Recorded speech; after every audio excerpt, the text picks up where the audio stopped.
And you're here with Amanda. And Heather, and we are bringing this episode to you live from the leopard print couch at my aunt's house. Yes, it is a 90s affluent black house. There's black lacquer everywhere.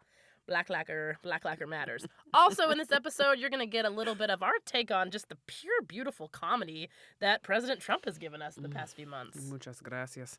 We will also be talking about if we were the bully or the bullied. Okay, I'm not the sweetie y'all think I am. Uh-oh.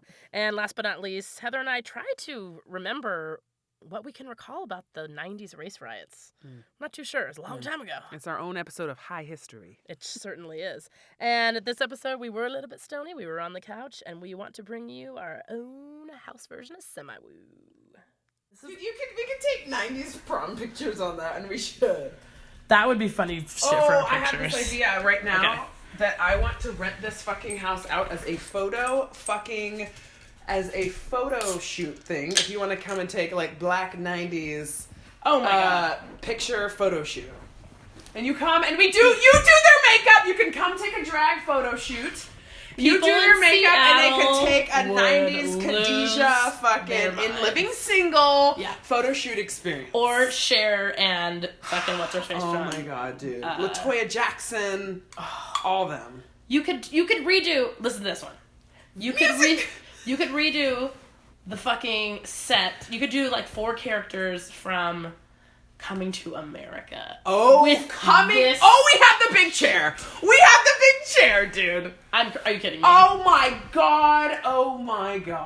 And here's how we would be like, there's only like 30 spots available. So you have to like submit your idea. Yeah. So someone's like, okay, I want to do, I have this like giant pet tiger. You're right. And I want to bring it in and like do this Nubian black princess with like, but like in the hair wraps with like the greasy hair on the head. And you're like, okay, that's a great idea, right? And then maybe some people would do some dumb ideas, like whatever. But some people would come up with crazy cool stuff.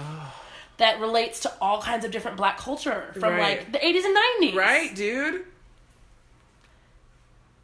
And that's very inspirational. I think that's so awesome. It's like very inspirational. You call up black culture that maybe a lot of these kids didn't Black see. Lives Matter? Kind of. I need to make Black Lives Matter for you and share what they were like and share these homes, because I joked about this house for so long, but this is a look and a thing and a representation of when black people were making it, and it is, and this is how it turned out. It's like a Greek home. Our homes are apparently we're like Greek people, dude. Yeah. Our homes are dripping in things, and they're a little bit tacky, but coming here now and just in this moment, sharing with you like how much I love it, and it's actually really cool. And just because it doesn't look like the magazines and everything matches, doesn't make it's so interesting. I know. The Mardi Gras, they love New Orleans. Are those just their collection of Mardi Gras masks from over the years? From New Orleans. Oh my god, they must have partied. I think those are recent. Actually, they just went to a jazz festival. I see a price tag on one of them. They party, they cruise, they go to, and Chris is actually that dumb. This is why I gotta say with Steven, and you won't believe him, like, Chris is not he's not lazy. He's not... it's just he's doing to the best of his abilities, which not... Everyone expects too much from him. Yeah. I don't know. He's not going to change. He's like 50-something. No, dude, he's like 60. Chris is? Oh, man. I know, black don't crack, dude. I know. Wow. Sometimes Uncle Chris in my head, like, I'll think of him as... He's so like, simple. 35 forever. He's so simple. Yeah. And then you see him and you're like, oh, wait, no, he's definitely an older man. But he's still so bubble. Because he's 35 in his head, dude. That's actually the top. I feel like he's like perpetually like 27. Yep. Yeah. He like gets it right 53% of the time, you know? That's the best you can expect from a 27-year-old dude. Right. That's pretty good. That is his level of maturity. Maturity. And so not even just maturity, just functionality. Yeah. Like, he really doesn't have much. I'm like, sorry, Aunt Joan, but you did marry a big dumb idiot. Yeah. But that's then that's what you wanted, and she loves that about him. But he doesn't. It's hard. I have a secret fear. Like, if I had like secret fears about like who I was gonna marry, it would turn out to be probably a big dumb idiot. Because I understand the attraction. I know. Because this is what it is. It's like when you're a strong woman and you love your life so much, and you are just like, I don't want anyone even standing in my way. Are we recording this? But I do want, yeah. Okay, good. I do want someone who's hot, who will, like, fuck me all the time, and who can, like, maybe do some household tasks here and there. I'll make the money. Right. I'll be in charge. Right. No problem. No problem. Got this. I don't and you want parade that. him around like a show pony, so I kind of like that part too. Yeah, but it's like I'm not taking home Boeing money. I'm not like, right, dude. I can't afford a hot piece. Trust me, I think at this point what we're really saying is like it would be nice to just have some hot dumb boyfriend, and I'm like, oh yeah, that would be great. Well, a hot dumb boyfriend would be great. As long as they're kind, why, dude. Dumb, whatever. It would be really fucking cool to have this though. Repartee, the wittiness to talk. Like at the end of the day, dude, gots to be mentally attracted to you. I could hit that on a Marriott weekend, on a like for sure. Memorial Day, Doms all over the world. Yeah, some sort of dude, situation. Montauk, summer. By the way, Doms all over the world, I think needs to be an anniversary. It's a thing. It's an event. We just got to figure out how. And to we will start sending out to I our girlfriends. Think it should be, all over the world, like a month ahead of time. Like this is coming. Like up. fertility party. Yeah, and this is what you do. Oh, Mia, come on, man. Nice furniture. This is the nice room. This is what we get in this situation. Come on, Mia. Come on. You're not allowed. Not allowed. Not allowed. Well, she's allowed, but she just can't scratch. If you can make it, you can be allowed. She's been tearing it up. She has been jumping up on things. She got her mojo back. You got your mojo with her. She doesn't lamp her things. I think it's that food and the hand not itching. I'm not kidding, dude. It's a good Seattle Mia ran as fast as she could. As fast as she could. Like she saw something, like maybe a bird. Yeah. Like it was that fast. Yeah.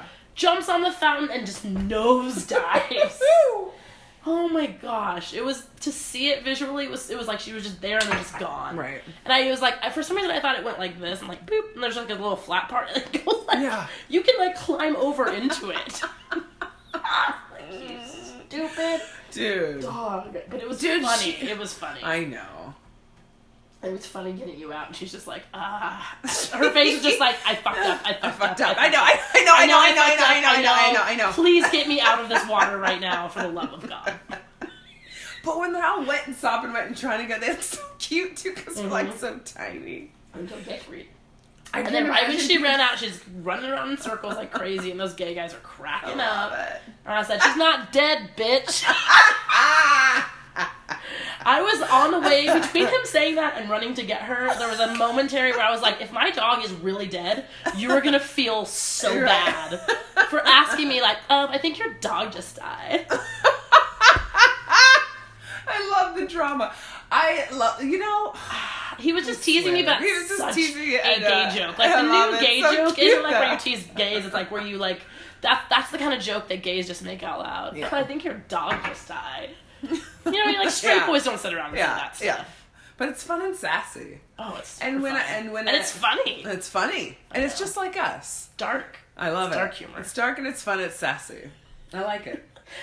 wouldn't. You know what's funny? I would not consider myself to have dark humor. Oh, we definitely do. But we definitely do. Well, I mean, one of our biggest jokes is don't get murds, Carly. What do you? I know. Like, that's dark. You and I talk about murder a lot more, I think, than most people. We just have an expansive view of what could be considered funny, because we're irreverent, so you can joke about death, you can joke about rape, you can joke about race, you can joke about stereotypes, and still laugh. That's what we have, man. It's just, there's no other way to say it, and this is the most unpolitical, like, sides of anything thing ever, is that everyone in the whole world right now just needs to lighten the fuck up a little bit. 100%. Can we get some 80s back? Can we get 100%. Just like Pac-Man and, you know, fucking and funny movies and Footloose, and can we just get that back for a minute? And everyone, and the problem, and I swear if there was one problem I could ever fix, it would just be like, just watch less news, don't read the shit, and it goes away. Don't focus on it. It goes away. Why would you focus on something that doesn't, like, serve you, because support it was you, like Kate was is saying, good for you, makes you mad. People are like, I can't read the mad. news. I can't read the news. Everyone now associates reading the news with feeling anger. And they do it all the time. So that's interesting. It's the entire purpose of it. And everyone's so uptight and so afraid and so angry. And it's like, then why are you looking at this thing? Because it gives them validation that they are, it's like that the biggest ego stroke, I feel like, in the whole world is like, I know what's going on in the world, and I know people's names of who's where and the chiefs of all the shit. That's what it is. Yeah. People feel pride in knowing just every damn detail of what's going on in the world. And meanwhile, I'm like, what's going on inside of you, man? Have you gone there in a while? Yeah. Take a look at month your world around you, even just in your house, in your office, in the groups that you your hang relationships. Out in. Your relationships. Start so small. Don't start with the big. I mean, even go your city, right, and then maybe your state. But past that, like, what are you doing? But before your city and state, like, if it's not coming from. Completely. Oh yeah. Completely. That's what I'm saying. If you can't look inside you, even reel it back a few notches. If you can't tell me, this is something, like, these are good markers to think of, right? Like, I want to go back and forth with this. Like, if you can't do this, like, don't do anything bigger. Like, if you can't come over to my house and write down within, let's say, 20 minutes on a piece of paper, 10 things you love about yourself and 10 things you don't like about yourself. People find that so difficult because you know why? They go, I don't know about myself. They're like, I don't know about myself. I don't know. I've never thought about what makes me angry. I wear hats. Is that good? Or like, they don't even have to like, what makes you angry? They're like, have to think of these moments and why, and the reason why they do that thing. The reason why they get angry. Like, what would make me angry? I don't think most people are asking the question that way. Yeah, I know. They just know they get angry sometimes. So it's like, so if you can't do that, then don't try to work on like your like bigger stuff. Like then don't go Syria so big and try and figure out politics, which is just deals and mind games and a bunch of dudes in offices trading large amounts of money and power, dude. That's it. It's a bunch of rich dudes playing with their dicks and trading their money for someone else's It's like country corporation, dude. It's company corporation. It's company corporation. Country corporation.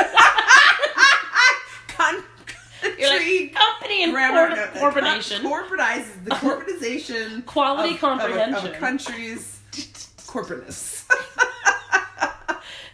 Countries are now corporations. They're just run by people with money. I mean, that's power. Like, that's like, and that's where you. When you lead a country, you own the biggest. So Donald Trump owns one of the largest company, which is America. He does. And he's so happy. He won. But this is where people like Donald Trump go, and I'm still not happy.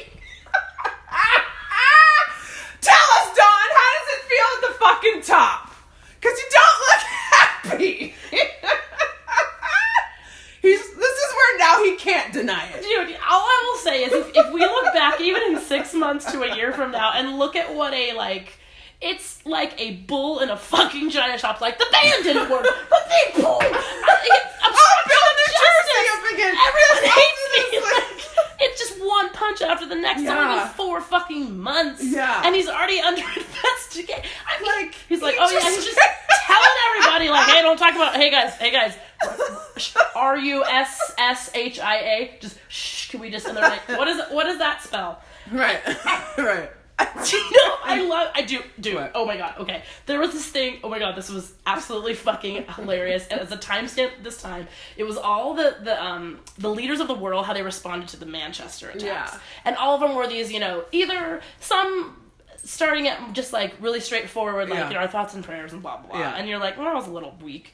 And then some were beautiful, right? Like this one, I think this horrific attacks and like the people of Manchester like came out to support their community and that love, and it was something like that, right? And then it gets to Donald Trump, and most of them are just our condolences and we support something.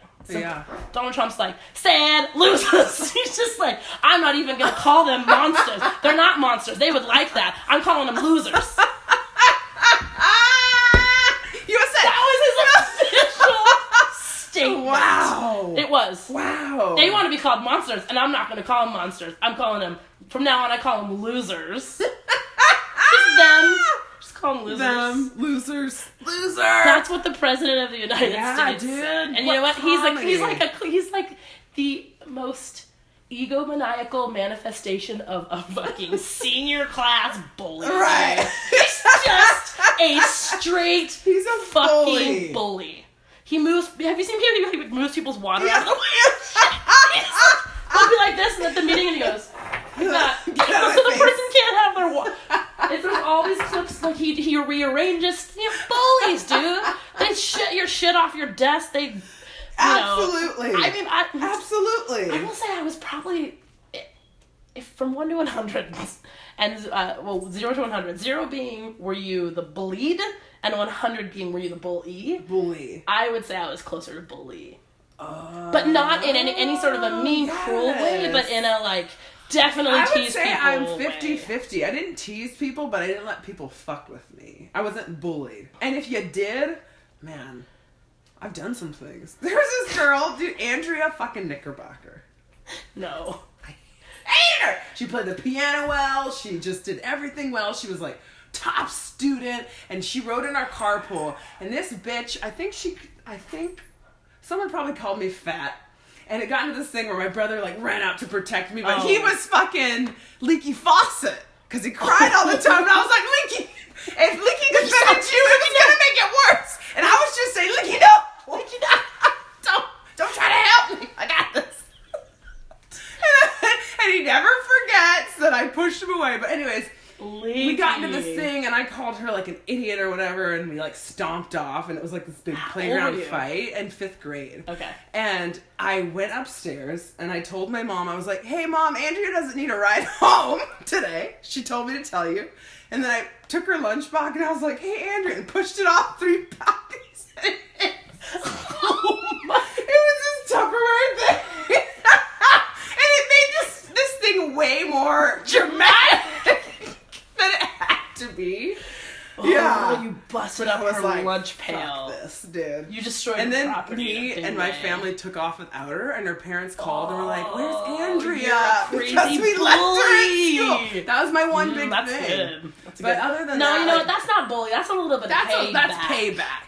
Wait, what did she do? She called me fat in 4th grade when I was a fat 5th grader. She told it like it was, and I was like, oh, whatever. Not my house. I'm gonna break your lunch. That's what happens when you say that. I'm gonna walk my fat ass upstairs. You got walk my fat ass upstairs and break your shit. And murder your lunchbox. Right. So bye. And have fun walking home. Right, and not give you a ride home as a triple burn. Triple burn. With your piano playing ass. Andreas. Usually Andreas that I've known. It's a very interesting We met the name. one golden one, I'll say that. That's it. And after that, they're not so good. I don't like them. And you know what? I don't like them in a very neutral way. Like, for a long time, they'll be around, and you're like, eh. And then one day you just realize, like, I don't like Andrea. Yeah.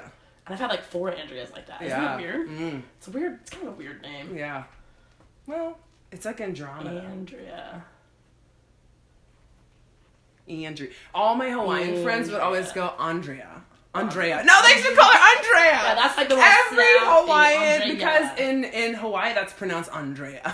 There's tons of Andreas. Andrea. And Andrea would go, no, it's Andrea. I'm like, oh. You know, like people would be like Andrea, like it's Andrea. Yeah. Which she's like, an Andrea. Sorry. Mine is pronounced Amanda. Andrea. Get it right. Get it right. And I was proud of her for that. Andrea's. This is some stony balloons. What's the name of this? Oh my gosh, we forgot to talk about woo woo. Okay, we gotta talk about that because woo woo is just the new word, lovable word for spirituality. Yeah, but it has a lot of great context because it's you're kind of teasing yourself. You're saying I know this thing is weird that I'm about to say. Yeah. I know this is woo woo, but is usually how that starts. I know. Yeah, this is a little bit out there. Roll with me on it. And guess what? And see if it feels Period. Yeah. If it feels good. Yeah. Don't think about if it's right or if it's wrong. Or resonates. Yeah. Like, does it resonate with you? If you want to know more. But give it a chance. And don't immediately go, I don't believe in horoscopes. I don't ayahuasca.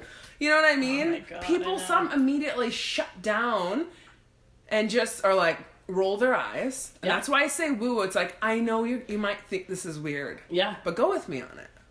And there's so much, I mean, but here's what I was going to say about this is like, the reason that and it's almost like the chicken and the egg in this world, I think in like the woo-woo world, is like, first you hear it and you think it's kind of crazy. And if you are like brave enough to just try it and to be like, it's just the human experience. Like, who cares? Like, I have nothing to lose. You know, I have nothing to lose by like reading about what a crystal does. Right. You know, I have nothing to lose by learning about like energy centers or just learning about energy and breathing. Right. You know, like just those things. Like, what is energy? How do we move energy with our hands and our bodies? And how do our bodies, when we stand, affect? I mean, all of this stuff is huge, right? It's not some completely non-scientific like, what are our personalities? You know what I mean? Or even like, what's my purpose, my soul purpose? What were my ancestors like? What were, you know, to think outside of society, you know, like about who you were. Current modern society, especially. Right. Like, a lot of these are huge or like traditions societal constructs. Like, if you ripped it all away. Yeah. And the people that do are rewarded. Like, I've been so rewarded. If you told me 2 years ago, if you just made a list, right, of the practices I have now, the things I believe now, the things I know without a doubt, if it said, like, do you think that in 2 years you're going to understand how to manifest any situation you want and, like, take full responsibility for everything in your life? I would be like, yeah, right. Try me in, like, 10 years. Right. That's what I thought. Right. I was like, and to love unconditionally. I never thought that was possible for a human. Yeah. It's pretty... It takes a lot of practice. Even in moments... I've felt them only in plant medicine ceremonies. Yeah. Absolutely. I felt unconditional love only in those ceremonies. I haven't felt it in that way. Yeah. With that depth of knowing. Yeah. It's just a knowing. And you understand what it means. It's lack of all judgment. You understand what it even could mean. Yeah. Oh, wow. Yeah. Beautiful. Even just for that, those moments to feel that knowing is worth doing a plant medicine ceremony. Yeah. Absolutely. Even for just one moment. Yeah. That's the thing. Like, even if, I want to tell people, even if you, in this one session, don't, you know, forgive your dad, and, you know, that one time your mom did this one thing, and when your brother left your family, like, if you don't work through all of your problems in this session, which you won't, so relax. Right. But if you just come out of it with, like, 2 or 3 moments that you will never forget. Right. In your life. Like, I have pictures. Like, huge HD moments. Pictures in my head of, like, times on mushrooms with my friends. And us sitting out when it was hot with the water spraying on us and on, like, our bathing suits. Like, up on the hill. Of hearing music at concerts. Of running through the forest. Of dancing. Yeah. Of crazy amounts of dancing. It might even seem like stuff you already do. But when you do something in ceremony, it just makes it this bigger and more beautiful, and it gives you touchstones. Like, if you're having a hard day, if you can go back to these touchstones, these moments of bigger moments of bliss and bigger moments of joy, and appreciation and gratitude. And gratitude. Everything it's around not you like you're like feel like you're out of your head. You just feel the maximum amounts you ever could. It seems like, of appreciation, gratitude, joy for life, love of nature, love in general, on all these levels of what love means and how it feels. That's the biggest current across all of the plants. Like self-love. Self-love. Like judgment-free love. Judgment-free, love for unconditional. Love for love's sake. Sexual love. Romantic love. Endless love. Infinite love. Infinite love. Creative, expansive, giant, never-ending love. Like layers and layers upon layers. You can't kill that. Ever. It's massive. You cannot kill love. Isn't that amazing? Love is you can't. This. That's what you find out what that means. It is everything. Right. And I never, ever understood that, no matter how many times someone tried to explain it, until you have this thing called a knowing, where it's just information imparted into your brain somewhere, and it resonates throughout your entire body. Yeah. And everything that in the whole world is just and love. You know that it is. We're having some mutations here and there, and it's just for fun and for joy and for experience. That's it. But everything at the end of the day is love, which is why every leader and every teacher at the end of the day is just like, an eternity, we just fucking hang out and we love, and it's just this creative, endless force of awesomeness. Right. That's kind of like the bottom line. And it's in all the music, it's in all the poems, it's in all the roomy quotes you could ever want to dig up. It's Martin Luther King, you know what I mean? Like, all you people need is have been love. saying it. Why do people think that song is so, it's like such a simple song, and like people sing that all the time? Because all you need is love. All you need is love. And a lot of it. And that's why John Lennon died, along with Malcolm X. Yeah. Tupac. I mean, Can I tell you the Tupac story real quick? Because we need to watch this shit. There is a preview for a new movie coming out. It's like a Tupac story, like redone. The guy looks so much like a young Pac. It's insane. It's insane. I see that face a lot. He's good though. And it's Biggie, and it's that whole thing. But here's what I didn't know about Tupac. Tupac was raised by like Black Panther families. I told you this. Oh, I didn't know this. Okay. But it's awesome. Yeah, but I mean the story of him, like his whole reason that he was even like doing gangster rap at all was just to like get into the system of what people were listening to, and just make people rise up and like start a movement. Right. And they fucking killed the shit out of him, dude. Yeah, they did. They're like, yeah, right, you 26-year-old genius. They created this war, which was the first smearing in the 90s of black men. Mm-hmm. This like, they fighting or killing each other in the streets. That's the East first Coast, cry West of that. Coast. Made it all a war, and made gangs, glorified gangs, and come on, dude. Did you know? Sorry. Just changing topics. We can definitely love it. Talk about gang wars. We can't East Coast, West Coast. That was the 90s though. Do you remember the gang wars, dude? It was huge. Were you watching that shit? The LA riots. You couldn't wear colors. Did you remember that though? Like, I can't even with that right now. Oh no, I didn't know. But I mean, like, were you allowed to or not? See it? Yeah. The LA riots on TV. Super young. Which ones? The LA riots. Like the big ass big ones. How old are you? Oh, in 93. How old are you? Not the Watts riots. Oh. I'm like, we were born. Like Rodney King. Rodney King and all that shit. Yeah, Rodney King. Like 90. I'm like, my mom was in the Watts riots. I was like, as a child, my mom was in those are way old.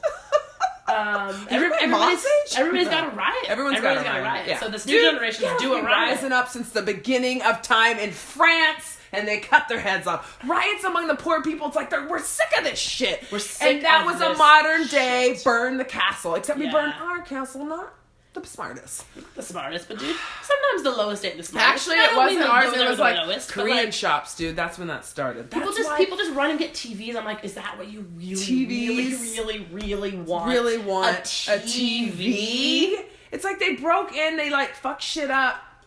But you know what? But here's the thing. We say that, and this could be like, I don't even know what this is called, like a not classist, but I'm sure there's some word for this. Well, because we always had TVs growing up, and like this is how could you even? Like you got all this free shit. You guys, you must have like 8 TVs. All you got was like a TV. Like you could have just asked. You guys, why weren't you in the Cartier watch store? We already have like 6 TVs. In Seattle, it'd be like, why don't you march and organize? And have 18 They're like, because all we've wanted and been told that we needed by media to keep us down and not rise up in that way that you're talking about is to consume and want things and spend, dude. Yep. So that when any uprising came, they're like, these are your gods. This is what you really want. This is what you want this is what you actually want that you don't have that we have. And not power. You may think it's social freedom, equality, or power. No, it's Nikes. We promise. Nikes. And you know how we're going to sell them to you? We're going to get all these fucking black superstars, basketball stars to sell them to you. Come on, man. Sports stars. And then black people just have walls of tennis shoes and they go hungry. Yeah. That is not because it's a degenerate people. It's because it's being done to them by corporations, dude. That's not a a race thing. Right, yeah. It's not like a genetic. Just not genetic. Well, I have this one it's part not of my genetic. genes where I just buy dumb shit. Right. Right. We have a gene where we consume. And dude, which by the way, for if you're African American, we have the genes where we would not do that. Yeah, exactly. Because that's not where our main ancestral line, that's not what we do. No, not at all. This is brand new. It's what y'all do with your markets and shit. I know. Yeah. The thing is, you get people in this, and this is why this is like this systemic racism, right? It's like, right. Put them in the ghetto, then they're uneducated. Uneducated people right. all they can do is want tennis shoes. They're not gonna, like, the only way they know, hey, let's throw some crack in their neighborhood. Right. Then the only way they can make money is by going to jail, which, by the way, we own and make all the money on that. Right. Or they're just murdering each other. Great, right. stay out of our white neighborhoods. Right. What, do you guys want some sneakers? What do you want? Some cool soda? Right. Some TVs? Some soda, yeah, some Burger socks, King. Some Burger King. Some welfare. Yeah, and they're like, oh, by the way, this is your fault, and it's because your skin is brown, and not because we fucking and that's why we have to be afraid of you. That's why we're afraid of you and put you in these jails for the better good. It's not our fault. It's like no fathers in these communities. You make the monster, and then you lock the monster up. And they have children. They're not monsters. Some of these men have children. Most of them. And they're trying to support a family on one of the only industries that black men can enter into after you're a criminal or do anything even small and have a record. It immediately turns off all chances of getting a job. It's a good job. That's why it's called the system. Put them in the system and take them out of the system and then put them back on the streets and they can do nothing. Except get caught again. Yeah. And you put back and in it's the system. Built that way. It's not genetic. No. It's like built in a way that many people profit off of. Oh. And that's why it's really hard when you see, I mean, I don't know how you feel about this since I'm like not a black person, but like when I see you're like, how old are you? You're white? Where am I? What? But when you see like black sports stars obviously making millions of dollars to like sell the same shit, like sell them your dreams, like sell them inspiration. But those kids have been told that this is the pinnacle of. But that's what I'm saying. It's the pinnacle. So these guys want to be like, I want to be a basketball star. Like that's what I want. And they're like, no, kid, buy these fucking shoes. No. A lot of people are good at basketball and they want to be a basketball star. You know what I mean? Like, these kids are coming from the ghettos, too, where they don't have these things, and the thing, and the shoe, and the glory, and the fame. I know. In sports. So, maybe they didn't want to play basketball, but they were good at it, and people were like, oh, you can get pussy and shoes and all these things. Who knows? It's not too bad when you're young. And that a lot of the heroes that look like you are sports people. It doesn't sound too bad at all, but in the black community, like, our heroes are sports people and not some of the amazing black scientists, entrepreneurs, even engineers, just musicians. We just go music. Well, we do. Then we go like rappers and like and there's some which really is also rap, shoes and if pussy. There's good, right. But there's some good stuff. Maybe shoes and pussy sell is what I'm trying to say. What's so wrong with shoes and pussy, dude?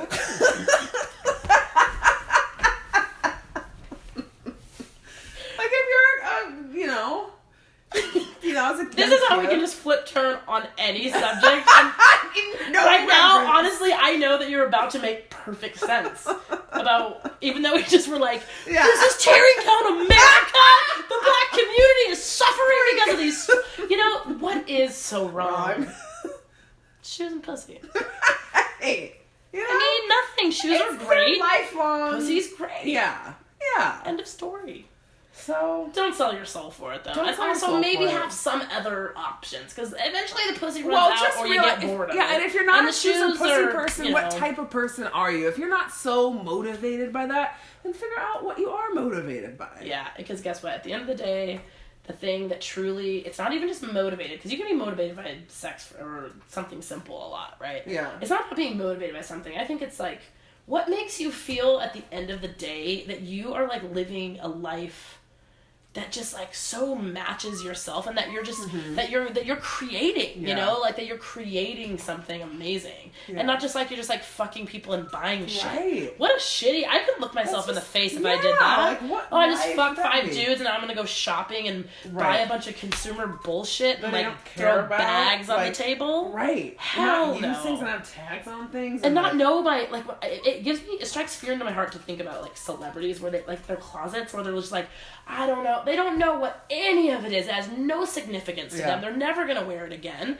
It's just these endless piles of objects that they own. I'm like, oh my gosh. Honestly, it's like seeing celebrity shoe shelves is like a horror movie for me. It's terrible to me. I was like,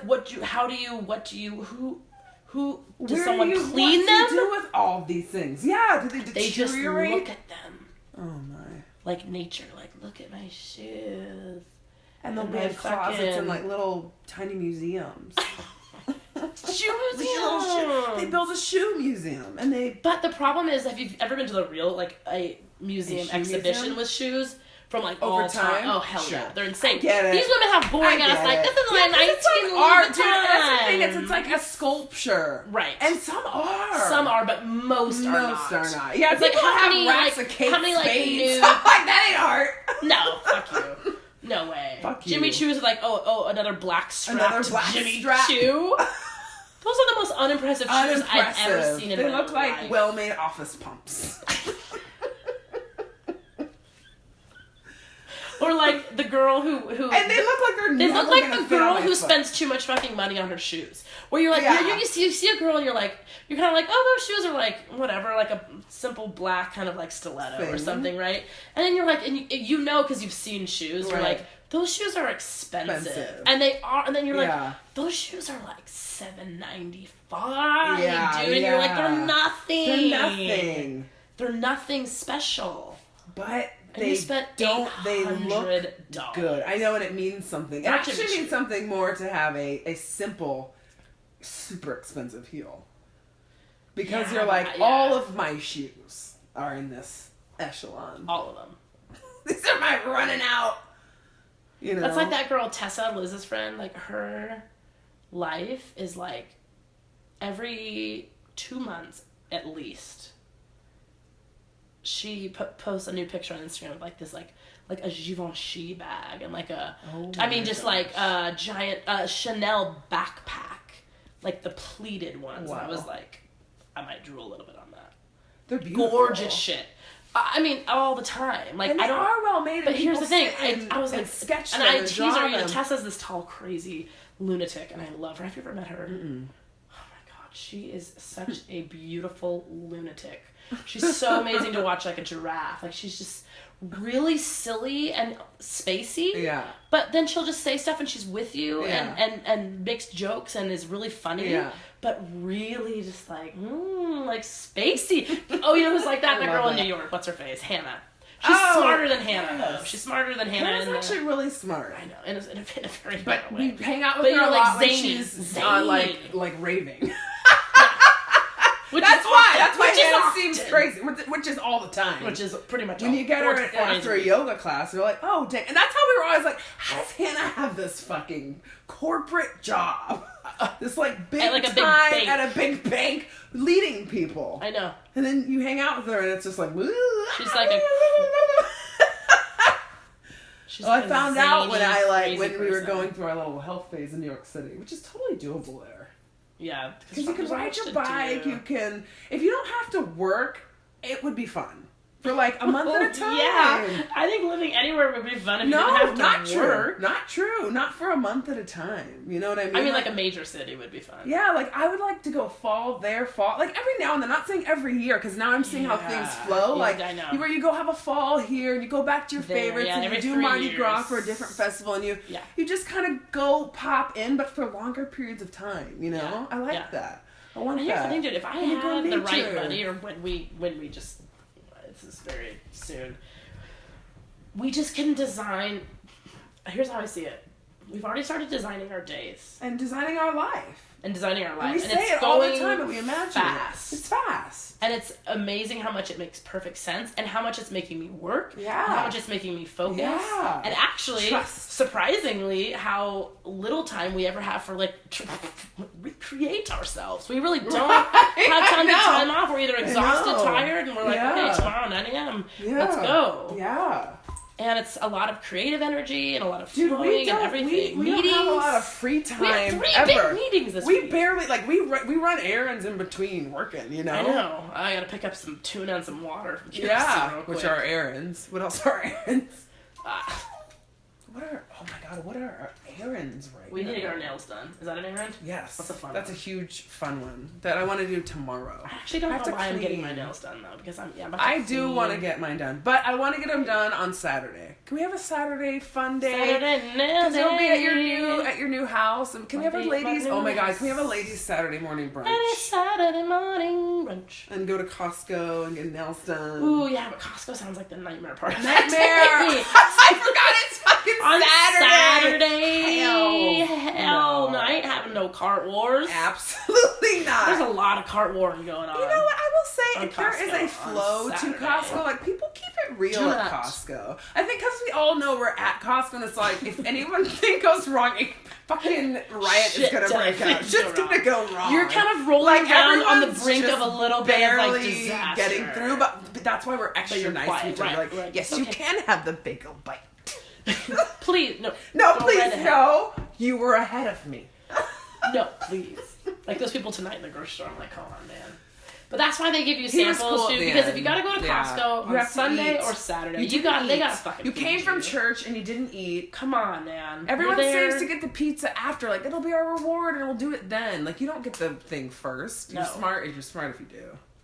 No, because by the time you get the snacks on Saturday or Sunday where there's a ton of them, you're not hungry for pizza. Like, you've eaten a bunch of snacks. Right, but you know what I mean? You eat the snacks and you're pissy to begin with because you always show up at Costco with kind of an empty belly. Yeah, and there's nothing to pop open and munch there. Nope. No, that's why you have to have snacks. Illegal. There's no grapes to get. There's no bulk bin to rob.